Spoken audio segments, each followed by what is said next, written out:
Будем надеяться, что сегодня не рискнут, они никакой гадости утворить.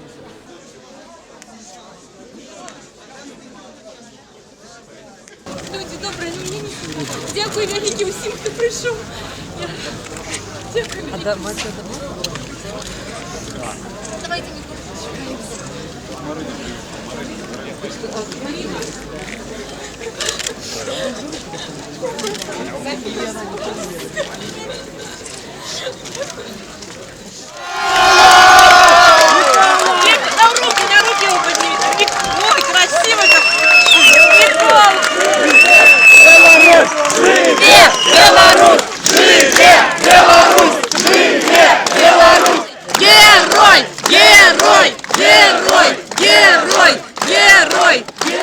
Ой, извините.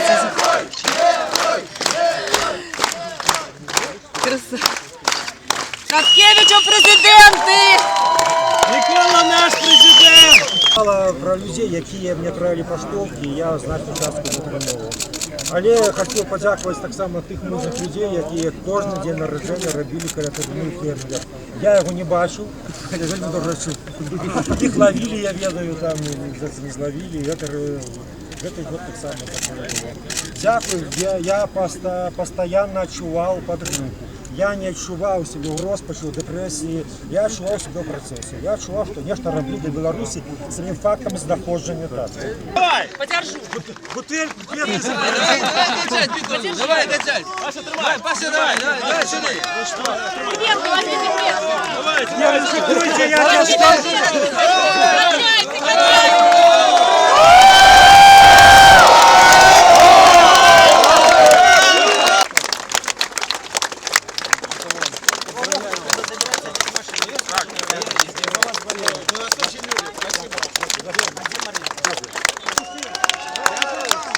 Живе Беларусь! Живе!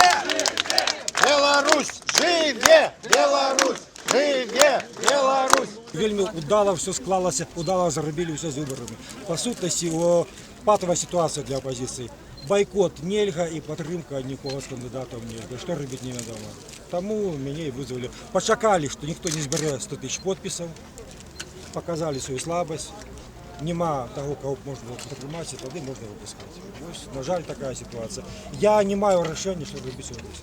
Вы будете оставаться в политике будете после всего этого? Я не назвал бы это политикой, я назвал бы это просто борьбой за нормальную країну. Я буду ее протягивать. Я забався гэтым усе гэтыя годы. Я ніколи не спынялся за кожні вже 20 з лишнім годов. Так что буду протягивать, уже не могу спыняться.